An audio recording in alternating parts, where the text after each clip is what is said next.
vesting is a big issue. There are a number of ways the company can protect itself in vesting. Typically, people don't think about this issue and they say, there's 5 members, everyone gets 20%. Without any other kind of documentation, guess what? One of the members can leave the second day the company's formed and they still own 20% of your business. You can argue it in court, but the fact is you're probably in front of a judge. If you put into your contract a vesting schedule where people don't vest any stock unless they've been with the company, say, for 6 months, now someone leaves in the second day of operations or after 3 or 4 months, they get 0. Very, very critical to look at in every single operating agreement I have done. And there's many ways to put in the form of vesting and different types of vesting, but every single one I've done, I have vesting in it, and I pretty much won't allow a client to sign an agreement that doesn't have a very, very strong vesting agreement between the members. And then we talked before about member obligations, including things like non-compete and confidentiality. They're enforceable in various ways. Too detailed to talk about for this segment, but there's a number of ways you can protect yourself by time. How much time after they leave the business can they not expose or come after your employees? The scope of what they're doing, and also the geography. For instance, if you have an Arizona company, would you want to limit them to anything outside? They can't do any business that competes in the Phoenix metropolitan area. And that's very, very legal. You can do that. When you have business owners, you can restrict each other on how you're going to do business if one leaves the company. And then earlier I mentioned dispute resolution and deadlock. Dispute resolution and deadlock, everyone says, well, we're friends. We don't really have to worry about that.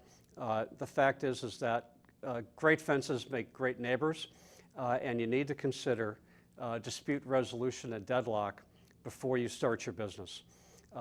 And some ideas then about the LLC operating agreement. Don't discuss percentages with prospective members, okay?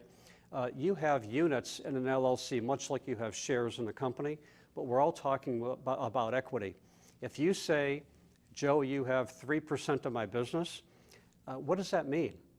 Is it diluting? If you get a new investment, does he get 3% forever? You should not talk about, even among friends, when you're setting up the business, you should talk about, here's the total of the business, 1,000 units, and everyone gets 200 units, or something of that nature. Speak about units, not in percentages, and you'll be a lot happier down the road. The level of effort required, I really like to put in some wording on what the members are going to have to give in writing to earn these units, okay?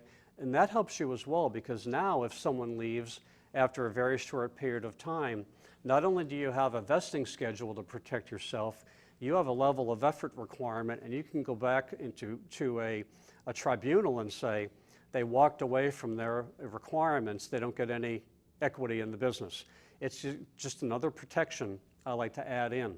And I just had an example where someone looking at I'm going to be working for the LLC full-time, and they got another job in their hometown, and they left the LLC pretty much entirely, but they're a third owner. Very, very, very, very harmful to the business to have these kind of issues come up. Instead of making money, you're trying to negotiate with former partners and their attorneys over what level of ownership they have in a company. And then vesting, I usually have a right of first refusal option for the company to buy back the equity. And that keeps, again, it's a great fence and it makes even better neighbors and better partners. If you have the ability to buy back units when people leave at fair market value, then you don't have someone out there that could be a direct competitor that owns part of your business. Just another consideration.